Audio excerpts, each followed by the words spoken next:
Lampu kota berkilau seperti lautan bintang di balik jendela kaca setinggi langit. Dari lantai paling atas gedung perusahaan farmasi terbesar di kota itu, Harry berdiri dengan kedua tangan di belakang punggung. Jas hitamnya rapi, sepatu kulitnya mengilap, dan di wajahnya terukir senyum tipis yang sulit ditebak.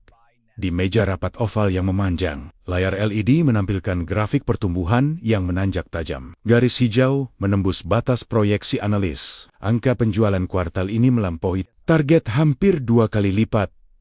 Luar biasa, Pak Harry, ujar salah satu direktur pemasaran dengan nada kagum. Produk terbaru kita diserap pasar lebih cepat dari prediksi. Harry mengangguk pelan.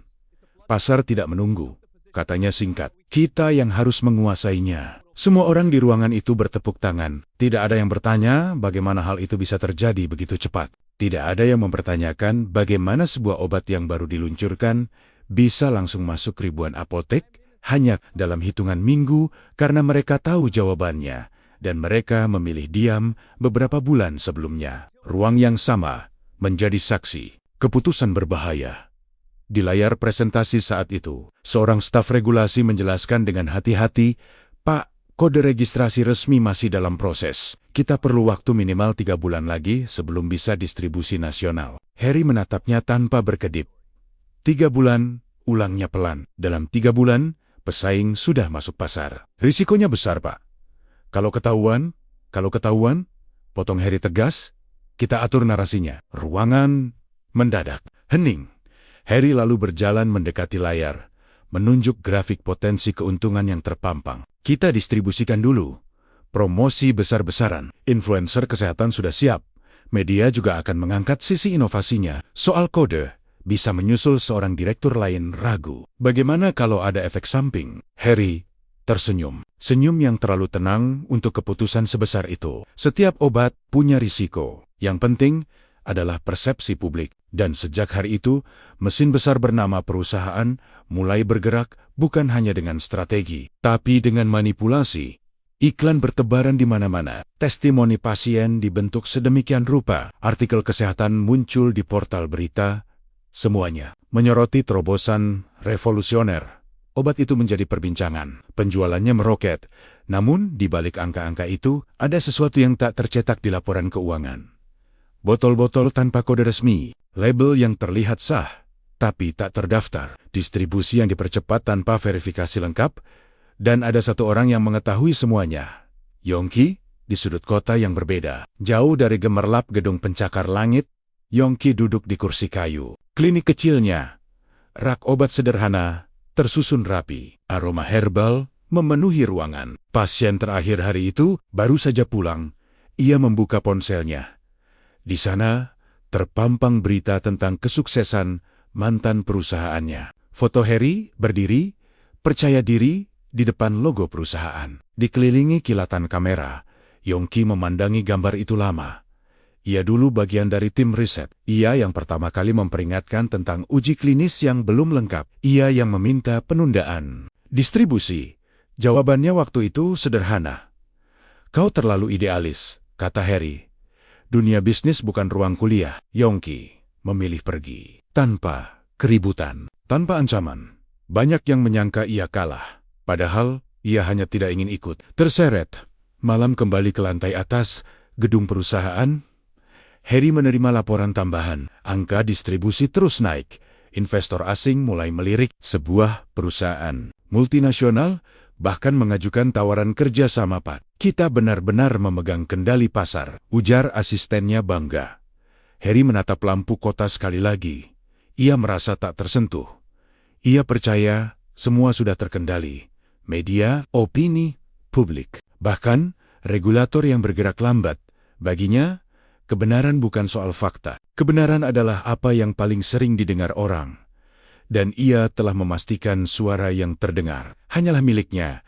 Namun di balik euforia itu, retakan kecil mulai muncul. Beberapa keluhan pasien masuk ke layanan konsumen. Seorang apoteker mempertanyakan nomor registrasi. Seorang blogger kesehatan mulai menelusuri dokumen izin edar. Hal-hal kecil, tak signifikan.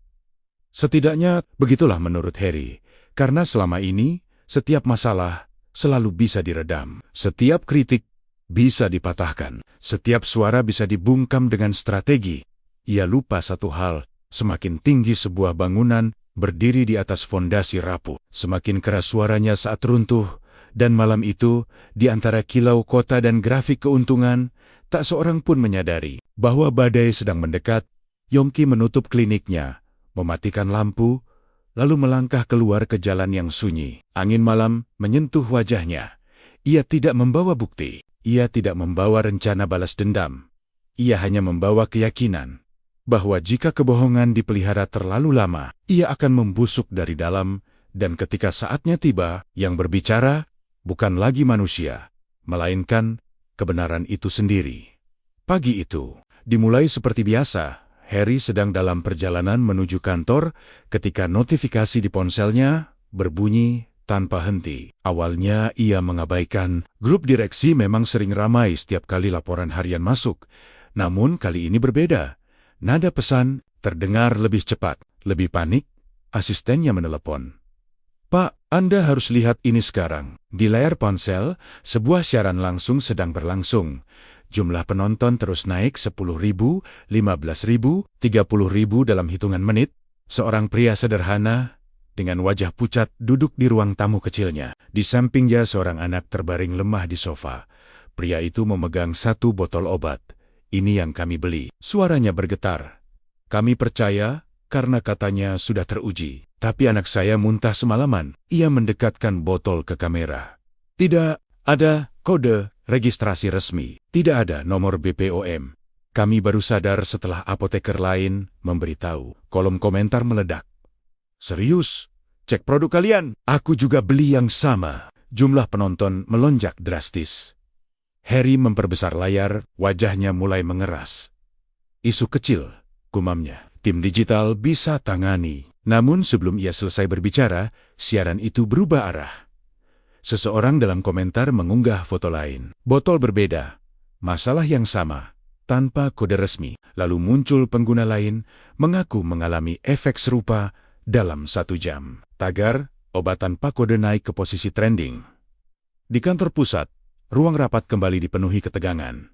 Tim PR bekerja cepat, pernyataan klarifikasi disusun, narasi disiapkan, produk aman dalam proses administrasi, kesalahan distribusi terbatas. Hubungi media partner kita. Perintah Harry tegas. Kita arahkan framingnya. Ini hanya kesalahan teknis. Namun situasi tak lagi sesederhana itu. Karena siaran pertama memicu sesuatu yang tak bisa dikontrol, keberanian. Warga lain mulai membuat video. Seorang ibu menunjukkan struk pembelian. Seorang apoteker mengaku diminta menjual tanpa dokumen lengkap. Seorang mantan karyawan anonim membocorkan potongan percakapan internal. Narasi perusahaan mulai retak, Pak. Suara kepala hukum terdengar gemetar. Jika ini berkembang, regulator bisa turun tangan. Harry menatap tajam. Selama ini kita selalu bisa atur. Tidak seperti ini, Pak. Ini viral organik. Tidak ada yang menggerakkan. Mereka bergerak sendiri. Dan itulah yang paling berbahaya. Di klinik kecilnya, Yongki melihat semuanya. Ia sedang memeriksa tekanan darah seorang pasien ketika notifikasi terus berbunyi. Setelah pasien pulang, ia membuka siaran yang kini sudah direkam ulang dan dibagikan. Ribuan kali, ia memperhatikan botol yang ditunjukkan pria itu. Itu produk yang dulu ia tolak untuk diluncurkan. Tangannya mengepal perlahan. Ia tidak merasa puas, tidak juga marah. Yang ia rasakan adalah kekhawatiran, karena di balik setiap grafik dan laporan, ada manusia nyata yang terdampak. Ia tahu, jika ini banner-banner meledak, bukan hanya reputasi yang hancur. Kepercayaan masyarakat pada dunia medis bisa ikut runtuh, dan itu lebih berbahaya dari sekadar skandal bisnis. Menjelang sore, pasar saham dibuka. Dalam hitungan menit, harga saham perusahaan Harry turun tajam. Angka merah mendominasi layar perdagangan. Investor mulai panik, telepon masuk bertubi-tubi. Apakah ini benar? Apakah distribusi tanpa izin disengaja? Kami butuh klarifikasi sekarang. Harry mencoba tetap tenang. Ini hanya serangan reputasi, katanya di hadapan Dewan Komisaris melalui konferensi video. Kita akan atur. Namun grafik terus jatuh. Sementara itu, regulator akhirnya bersuara. Mereka mengumumkan akan melakukan investigasi terhadap dugaan peredaran obat tanpa registrasi resmi. Pernyataan itu menjadi bahan bakar tambahan. Media nasional mulai mengangkat isu tersebut di headline utama, kini bukan lagi sekadar siaran warga. Ini menjadi krisis nasional. Malam harinya, Harry duduk sendirian di ruang kerjanya. Lampu kota yang biasanya terasa indah kini tampak dingin dan jauh. Ia membuka kembali rekaman siaran pertama, mendengarkan suara pria itu yang memohon kejelasan. Untuk pertama kalinya, muncul sesuatu yang jarang ia rasakan. Bukan takut kehilangan uang, bukan takut kehilangan jabatan, tetapi takut kehilangan kendali, karena selama ini ia percaya satu hal. Selama ia menguasai narasi, ia menguasai kebenaran. Namun kini, narasi tak lagi di tangannya. Ia tak bisa menghentikan ribuan orang berbicara. Bersamaan, ia tak bisa membayar semua suara. Ia tak bisa menghapus semua bukti. Di sisi lain kota, Yongki berdiri di depan kliniknya, menatap langit malam. Angin berembus lebih kencang dari biasanya. Ia tahu ini baru permulaan. Badai belum mencapai puncaknya. Dan ketika kebenaran mulai bergerak dengan sendirinya, tak ada strategi yang cukup kuat untuk menahannya. Hari ketiga sejak siaran itu viral, ruang rapat lantai atas tak lagi dipenuhi tepuk tangan, udara terasa berat. Layar besar yang biasanya menampilkan grafik hijau kini memperlihatkan lautan merah, harga saham terus merosot, turun 12%. Lagi Pak, lapor Direktur Keuangan dengan suara tertahan. Jika ini berlanjut sampai penutupan minggu, kita bisa kehilangan separuh nilai pasar. Harry tidak langsung menjawab. Ia menatap grafik itu lama sekali, seolah berharap warna merah akan berubah dengan sendirinya. Stabilkan, katanya akhirnya. Buyback. Gunakan dana cadangan. Kita sudah mulai, Pak. Tapi tekanan jual terlalu besar. Tekanan. Itu kata yang kini terasa nyata di luar gedung. Puluhan wartawan mulai berjaga. Kamera dan mikrofon menunggu satu pernyataan. Di media sosial, potongan video warga terus beredar. Talkshow malam mengundang pakar hukum dan kesehatan untuk membahas dugaan pelanggaran serius, namun yang banner-banner menghantam adalah kebocoran internal. Sore itu, sebuah akun anonim mengunggah rekaman rapat direksi beberapa bulan lalu. Suara Harry terdengar jelas. Distribusikan dulu. Soal izin bisa menyusul. Yang penting kita kuasai pasar. Video berdurasi 2 menit itu menyebar seperti api menyambar bensin. Tak ada konteks tambahan, tak ada penjelasan. Hanya kalimat itu. Dan publik tak membutuhkan apapun lagi. Siapa yang membocorkan ini? Bentak Harry di ruang rapat darurat. Tak ada yang berani menatap matanya. Divisi IT melaporkan kemungkinan peretasan atau akses internal yang sengaja diberikan. Beberapa staf mulai saling curiga. Suasana berubah menjadi ladang ketidakpercayaan. Pak, kepala hukum berbicara hati-hati. Dengan rekaman ini, kita bukan lagi menghadapi isu reputasi. Ini bisa masuk ranah pidana. Kata itu menggantung. Di udara, pidana, Harry berdiri perlahan. Kita masih punya koneksi. Kita bisa negosiasi. Namun bahkan ia bisa merasakan nada suaranya tidak lagi sekuat biasanya. Karena untuk pertama kalinya, lawan yang dihadapi bukan pesaing bisnis, melainkan bukti di klinik kecilnya. Yongki menonton potongan video itu dengan wajah datar. Ia mengenali ruangan itu. Ia pernah duduk di kursi yang sama. Ia pernah menjadi suara minoritas yang meminta penundaan. Ia tahu persis kapan rapat itu terjadi. Namun ia tidak pernah merekamnya. Yongki mematikan layar. Beberapa pasien datang hari itu, membawa botol obat yang sama. Mereka bertanya, apakah masih aman dikonsumsi? Beberapa terlihat cemas. Sebagian marah. Yongki menjelaskan dengan tenang. Ia memeriksa kandungan, memberikan alternatif, dan menyarankan pemeriksaan lanjutan jika diperlukan. Dok, perusahaan itu jahat ya? Tanya seorang ibu dengan mata berkoke-koka. Yongki terdiam sesaat. Yang salah bukan obatnya saja. Jawabnya pelan. Yang salah adalah ketika keuntungan lebih penting dari keselamatan. Ia tidak menyebut nama, ia tidak menuding. Namun semua orang tahu siapa yang dimaksud. Sementara itu, regulator resmi mengumumkan investigasi menyeluruh. Tim gabungan turun ke gudang distribusi. Beberapa dokumen disita. Server perusahaan diperiksa. Media menyiarkan langsung proses penggeledahan. Investor asing menarik diri dari rencana kerjasama. Mitra distribusi mulai menghentikan kontrak sepihak untuk menghindari risiko hukum satu persatu. Fondasi yang dibangun Harry runtuh. Dan yang paling menyakitkan, beberapa direksi mulai menjaga jarak. Saya tidak tahu detail keputusan distribusi, ujar salah satu komisaris dalam wawancara. Kami akan menyerahkan sepenuhnya pada proses hukum. Tambah yang lain, nama Harry kini berdiri sendirian di tengah badai.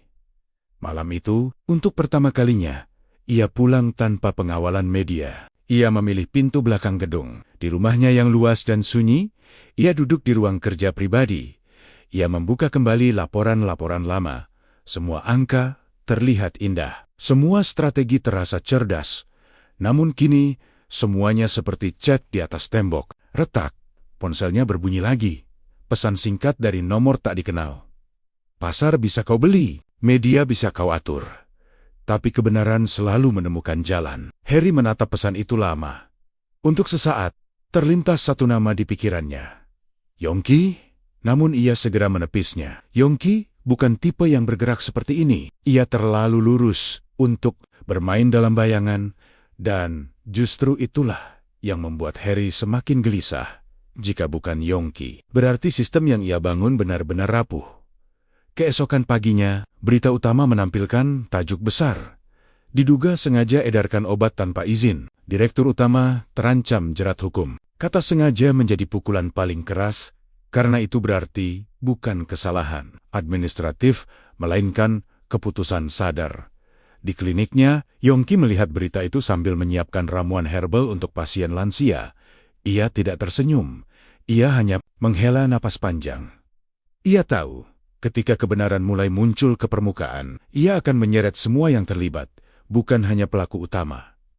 Skandal ini belum mencapai puncak, karena yang baru terbuka hanyalah permukaan di bawahnya. Masih ada dokumen yang belum terungkap. Masih ada saksi yang belum berbicara, masih ada fakta yang menunggu waktu.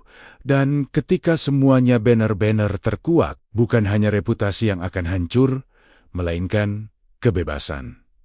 Pagi itu, langit kota tampak kelabu. Bukan karena hujan, tetapi karena suasana yang menggantung berat di udara. Sejak subuh, berita sudah menyebar bahwa regulator bersama aparat penegak hukum akan mengumumkan hasil awal investigasi. Media berkumpul di depan kantor pusat perusahaan. Kamera berjajar. Mikrofon disiapkan, siaran langsung dimulai, bahkan sebelum matahari naik sempurna di dalam gedung. Suasana jauh berbeda dari biasanya. Tak ada sapaan santai, tak ada aroma kopi yang menguar ringan. Hanya langkah kaki cepat dan bisik-bisik panik. Harry duduk di ruang kerjanya. Jasnya tetap rapi, dasinya terikat sempurna. Namun, wajahnya lebih pucat dari biasanya. Di meja, dokumen penyelidikan terbuka. Beberapa pasal hukum disorot stabilo kuning. Kepala divisi hukum berdiri di depannya. Pak, kemungkinan besar Anda akan dipanggil sebagai tersangka hari ini. Harry mengangkat kepala perlahan. Dipanggil atau ditahan. Pria itu terdiam. Sesaat.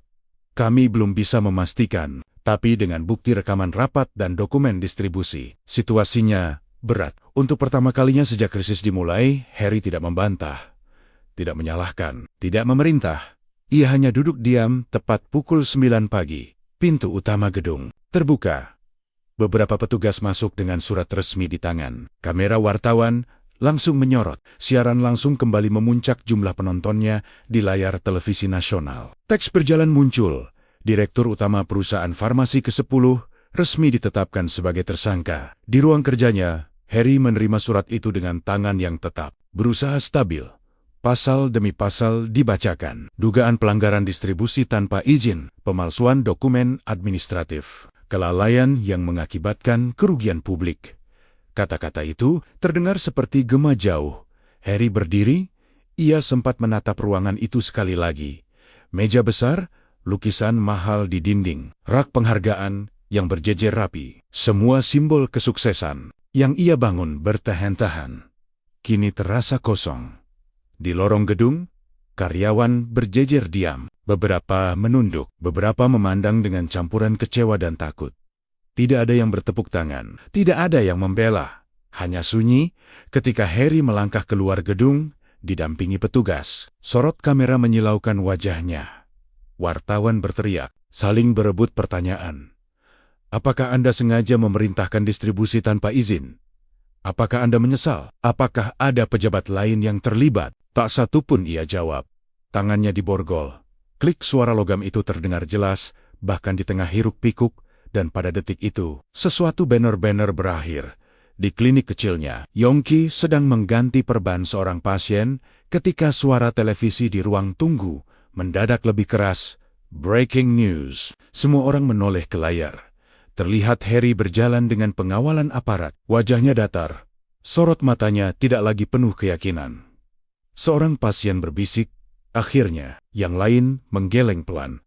Yongki melanjutkan pekerjaannya tanpa komentar. Setelah pasien selesai, ia keluar ke ruang tunggu dan mematikan televisi. Kita fokus pada kesehatan. Ya, katanya lembut. Namun di dalam hatinya, ia merasakan campuran emosi yang sulit. Dijelaskan, bukan kemenangan. Bukan pula kepuasan. Lebih seperti keheningan setelah badai pertama berlalu karena IA2. Badai kedua akan datang, pengadilan publik menjelang siang, harga saham perusahaan dihentikan sementara oleh otoritas bursa. Mitra bisnis resmi memutus kontrak. Bank membekukan sebagian fasilitas kredit.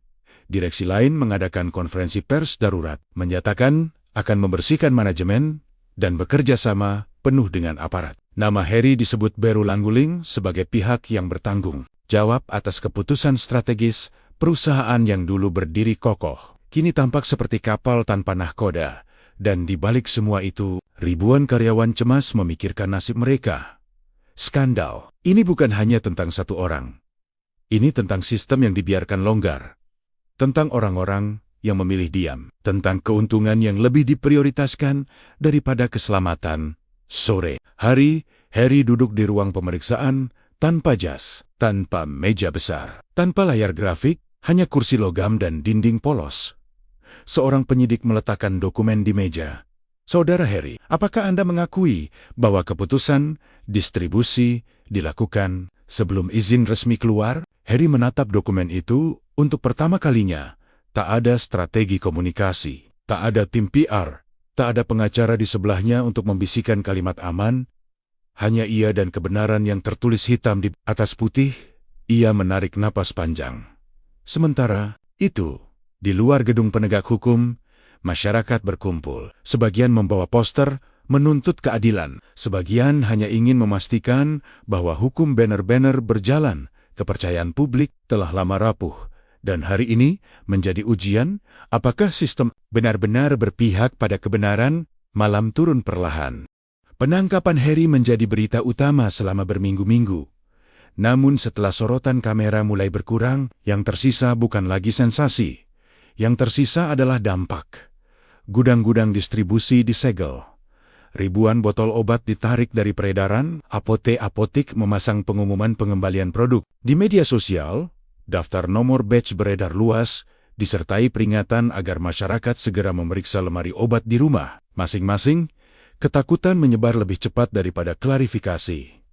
Seorang ibu menangis di depan kamera karena anaknya harus dirawat ulang. Seorang lansia mengaku pusing berkepanjangan setelah mengonsumsi obat tersebut. Tidak semua kasus berat, tetapi cukup untuk menghancurkan rasa aman yang selama ini dipercayai publik. Kepercayaan itulah yang benar-benar runtuh. Di dalam ruang sidang awal, jaksa membacakan kronologi singkat, keputusan distribusi sebelum izin resmi, tekanan untuk mengejar target pasar, bukti rekaman rapat, dokumen internal yang menunjukkan percepatan tanpa persetujuan regulator. Harry duduk tenang, namun wajahnya tampak lebih tua beberapa tahun. Rambutnya yang dulu tersisir sempurna kini tak lagi rapi. Ia mendengarkan satu persatu kalimat dakwaan untuk pertama kalinya. Ia mendengar sendiri bagaimana keputusan bisnisnya diterjemahkan menjadi kata-kata hukum, kelalaian yang berpotensi membahayakan keselamatan publik. Kalimat itu terasa lebih berat dari angka kerugian miliaran rupiah, karena angka bisa dihitung. Tapi rasa takut masyarakat tak bisa diukur. Di sisi lain kota, klinik Yongki semakin ramai. Bukan karena ia mencari keuntungan dari situasi, justru sebaliknya. Ia membuka sesi konsultasi gratis. Setiap sore, bagi siapapun yang merasa terdampak, ia membantu membaca kandungan obat, menjelaskan efek samping yang mungkin muncul, dan memberikan alternatif pengobatan yang lebih aman. Beberapa pasien datang dengan kemarahan. "Dok, kenapa orang seperti itu bisa memimpin perusahaan sebesar itu?" Yongki menjawab dengan sabar, "Karena kita terlalu sering menilai keberhasilan dari angka, bukan dari tanggung jawab." Ia tidak pernah menyebut nama Harry secara langsung. Baginya, ini bukan tentang menjatuhkan satu orang. Ini tentang memperbaiki cara pandang. Suatu sore, seorang mantan karyawan perusahaan datang ke kliniknya. Wajahnya gelisah. "Saya dulu bagian distribusi," katanya pelan. "Saya tahu barang itu belum lengkap izinnya, tapi saya takut kehilangan pekerjaan." Tangannya gemetar. "Apakah saya juga salah?" Yongki terdiam cukup lama sebelum menjawab. "Kesalahan bisa terjadi karena tekanan," ucapnya lembut, "tapi keberanian untuk mengakui dan memperbaiki, itu pilihan." Pria itu menunduk, air matanya jatuh tanpa suara. Skandal ini bukan hanya menjatuhkan Harry. Ia membuka luka kolektif. Tentang diamnya banyak orang saat sesuatu terasa salah, perusahaan kini berada di ambang kehancuran. Direksi sementara mengumumkan restrukturisasi besar-besaran. Beberapa pabrik dihentikan operasinya. Ratusan karyawan terancam kehilangan pekerjaan. Ironisnya, mereka yang tak terlibat dalam keputusan strategis justru ikut merasakan akibatnya. Media mulai mengangkat sisi lain dari cerita: pekerja yang kebingungan, keluarga yang bergantung pada gaji bulanan, investor kecil yang kehilangan tabungan. Krisis ini tak lagi hitam putih. Ia menjadi potret kompleks tentang ambisi, kelalaian, dan sistem yang membiarkan semuanya terjadi. Di ruang tahanan, malam terasa lebih panjang bagi Harry. Tak ada lagi rapat darurat, tak ada lagi laporan laba. Hanya dinding dingin dan suara langkah penjaga. Ia teringat kembali rapat-rapat lama, keputusan yang diambil dengan nada tegas, kalimat-kalimat yang dulu terasa wajar. "Kejar pasar dulu, izin bisa menyusul. Yang penting, persepsi publik." Kini semua kalimat itu terdengar berbeda. Ia mulai menyadari satu hal yang dulu tak pernah ia pikirkan, bahwa di balik setiap keputusan cepat, ada konsekuensi lambat yang menunggu, dan konsekuensi itu kini telah tiba. Suatu malam, Harry meminta kertas dan pena. Ia menulis surat, bukan kepada pengacara, bukan kepada direksi, melainkan kepada seseorang yang namanya tak pernah benar-benar hilang dari pikirannya. Yongki. Ia menulis dengan tangan gemetar, mengakui ambisinya, mengakui tekanan yang ia ciptakan, mengakui bahwa ia pernah mengabaikan peringatan. Namun, surat itu tidak langsung ia kirim. Ia menatapnya lama, bertanya pada dirinya sendiri, apakah ini penyesalan atau hanya ketakutan menghadapi hukuman? Di klinik kecilnya, Yongki menutup pintu lebih awal malam itu. Ia duduk sendirian, membaca laporan terbaru tentang kondisi korban. Sebagian besar membaik. Beberapa masih dalam pemantauan. Ia menghela napas lega. Namun ia tahu, luka kepercayaan tak sembuh secepat luka fisik. Skandal ini telah mengajarkan banyak orang untuk lebih waspada, untuk lebih kritis, untuk tidak menelan begitu saja setiap klaim inovasi. Dan mungkin, dari kehancuran ini, ada sesuatu yang bisa diperbaiki. Bukan hanya sistem regulasi, tetapi juga hati manusia. Karena pada akhirnya, obat diciptakan untuk menyembuhkan, dan ketika obat berubah menjadi alat ambisi, dunia membutuhkan lebih dari sekadar hukuman. Ia membutuhkan penebusan. Dan entah bagaimana, jalan menuju penebusan itu kini mulai terbuka. Musim berganti perlahan. Sorotan media tak lagi seintens dulu, tetapi proses hukum tetap berjalan.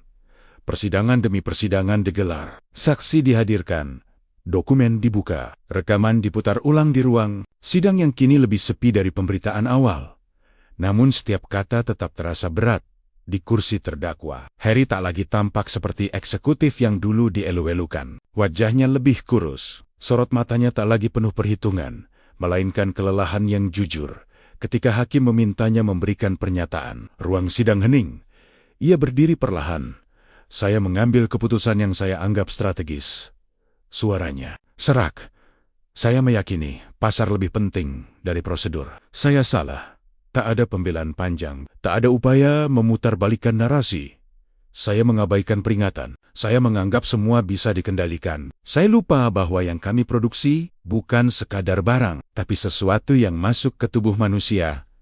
Beberapa keluarga korban menunduk. Sebagian masih menyimpan amarah. Penyesalan tidak otomatis menghapus luka, namun pengakuan itu menjadi titik balik. Untuk pertama kalinya, Harry tidak berbicara sebagai direktur. Ia berbicara sebagai manusia yang menyadari kesalahannya. Beberapa hari setelah sidang itu, surat akhirnya dikirim. Yongki menerimanya di klinik, diselipkan di antara tumpukan resep dan hasil laboratorium. Tulisan tangan itu langsung ia kenali. Ia membacanya perlahan. Harry tidak meminta dibela, tidak meminta dibenarkan. Ia hanya meminta satu hal. Kesempatan untuk memperbaiki apa yang masih bisa diperbaiki. Aku tahu mungkin sudah terlambat, tulisnya. Tapi jika ada yang bisa kulakukan untuk membantu korban, bahkan dari dalam sini, beritahu aku. Yongki melipat surat itu dengan hati-hati. Ia tidak langsung menjawab, karena penebusan bukan soal kata-kata. Penebusan adalah tindakan yang konsisten. Beberapa minggu kemudian, keputusan pengadilan dibacakan. Harry dijatuhi hukuman penjara dan denda besar. Perusahaan diwajibkan membayar kompensasi kepada korban, serta menjalani pengawasan ketat jika ingin tetap beroperasi di bawah manajemen baru. Tak semua orang puas, tak semua merasa hukuman itu cukup. Namun, hukum telah berjalan. Dan kini, hidup harus terus bergerak. Di luar tembok penjara, Yongki mengambil langkah yang tak terduga. Ia menginisiasi program edukasi publik tentang keamanan obat. Ia bekerja sama dengan beberapa tenaga medis independen untuk mengadakan seminar gratis di berbagai kota. Ia mengajarkan masyarakat cara memeriksa kode registrasi, memahami komposisi, dan mengenali promosi yang menyesatkan. Ia juga membuka ruang dialog bagi mantan karyawan perusahaan yang ingin bersaksi atau sekadar berbagi beban moral, bukan untuk mempermalukan, tetapi untuk belajar perlahan. Kepercayaan mulai dibangun kembali, bukan pada satu perusahaan, tetapi pada kesadaran kolektif bahwa keselamatan harus selalu menjadi prioritas. Suatu hari, Yongki mendapat izin kunjungan. Ruang pertemuan penjara itu sederhana, meja besi, memisahkan dua kursi. Harry duduk di seberang, mengenakan pakaian tahanan. Untuk beberapa detik, keduanya hanya saling menatap. Tak ada amarah, tak ada sindiran. Harry berbicara lebih dulu. Aku tidak datang untuk meminta maaf agar terasa lebih ringan, katanya pelan. Aku tahu konsekuensi ini harus kujalani. Tapi jika kau butuh data, dokumen, apapun untuk membantu korban, aku akan berikan semuanya. Yongki memperhatikan wajah di depannya. Dulu, ia melihat ambisi yang tak terbendung. Kini, ia melihat kelelahan dan mungkin kesadaran. Penebusan bukan tentang menghapus masa lalu, jawab Yongki tenang, tapi tentang memastikan kesalahan itu tidak terulang. Harry mengangguk. Untuk pertama kalinya, percakapan mereka bukan tentang bisnis, bukan tentang strategi, tetapi tentang tanggung jawab. Bulan-bulan berlalu. Program edukasi berkembang, regulasi diperketat, perusahaan farmasi lain mulai lebih berhati-hati. Publik menjadi lebih kritis. Nama Yongki semakin dikenal, namun ia tetap di klinik kecilnya, meracik obat dengan tangan sendiri, memeriksa pasien satu persatu. Ia menolak tawaran investasi besar untuk memperluas praktiknya. Secara komersial, cukup seperti ini, katanya ketika ditanya. Yang penting, manfaatnya nyata. Sementara itu, di dalam penjara, Harry mengikuti program pembinaan. Ia membantu mengembangkan modul etika bisnis untuk narapidana lain yang memiliki latar belakang serupa. Ia membaca ulang buku-buku lama tentang kepemimpinan, kini dengan sudut pandang berbeda. Ambisinya tidak hilang, namun arahnya berubah. Suatu sore, setelah menutup klinik, Yongki berdiri di luar menatap langit senja. Warna jingga menyapu cakrawala, tenang dan hangat. Ia teringat masa lalu. Rapat-rapat panas, peringatan yang diabaikan, keputusan untuk pergi. Jika waktu bisa diputar ulang, mungkin banyak hal bisa dicegah. Namun hidup tidak berjalan mundur. Setahun berlalu sejak vonis dijatuhkan. Nama Harry tak lagi menghiasi tajuk utama. Skandal itu kini hanya sesekali muncul dalam laporan perkembangan kompensasi korban. Dunia bergerak cepat, berita baru selalu menggantikan yang lama. Namun, bagi mereka yang terdampak, waktu tidak pernah sepenuhnya menghapus jejak. Beberapa keluarga masih rutin melakukan pemeriksaan lanjutan. Sebagian korban memilih menyimpan botol obat kosong itu sebagai pengingat pahit, bukan untuk membenci, tetapi untuk tidak lagi lengah. Di sisi lain kota, klinik Yongki berkembang perlahan, bukan dalam ukuran bangunan, melainkan dalam makna ruang. Tunggu diperluas sedikit demi sedikit, karena semakin banyak orang datang. Bukan hanya untuk berobat, tetapi untuk belajar. Di dinding, terpajang poster sederhana. Periksa sebelum percaya. Tanyakan sebelum mengonsumsi. Setiap akhir pekan, Yongki mengadakan kelas kecil. Ia menjelaskan bagaimana membaca label, memahami komposisi, dan mengenali izin resmi. Ia mengajarkan bahwa literasi kesehatan adalah benteng pertama masyarakat. Kenapa dokter repot-repot melakukan ini? Tanya seorang mahasiswa suatu hari.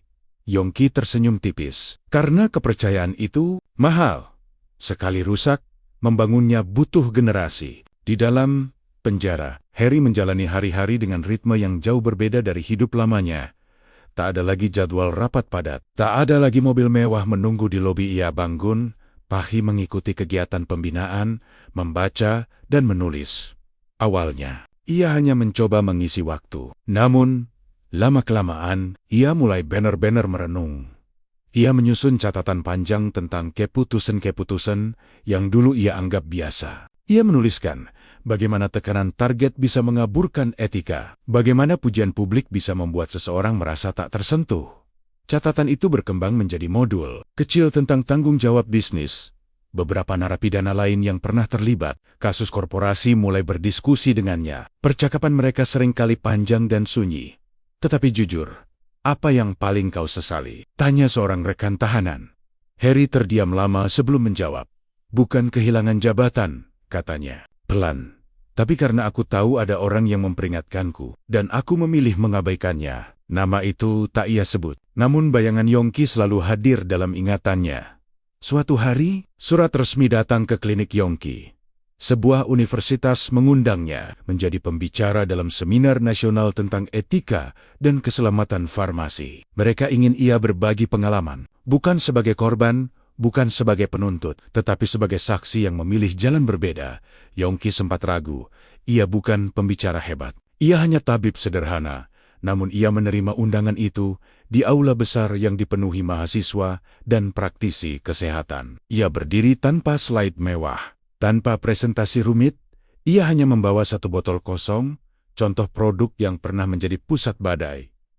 Ini, katanya pelan, bukan sekadar botol. Ini simbol bagaimana keputusan kecil di ruang tertutup bisa berdampak besar di ruang keluarga ruangan. Enin sistem penting, regulasi penting. Tapi yang paling penting adalah keberanian untuk berkata tunggu ketika sesuatu terasa salah. Beberapa orang mencatat, sebagian mengangguk. Hari itu, pesan tentang tanggung jawab menyebar lebih jauh daripada yang pernah ia bayangkan. Beberapa bulan kemudian, program edukasi yang ia rintis berkembang menjadi yayasan kecil. Beberapa dokter muda bergabung sebagai relawan. Mereka mengunjungi sekolah, komunitas, dan desa-desa. Mereka tidak datang membawa ketakutan. Mereka datang membawa pengetahuan. Dan perlahan, sesuatu berubah. Masyarakat mulai lebih kritis terhadap klaim berlebihan. Apotek lebih berhati-hati menerima produk baru. Media kesehatan lebih teliti memverifikasi informasi. Skandal yang dulu terasa seperti kehancuran total kini berubah menjadi pelajaran kolektif.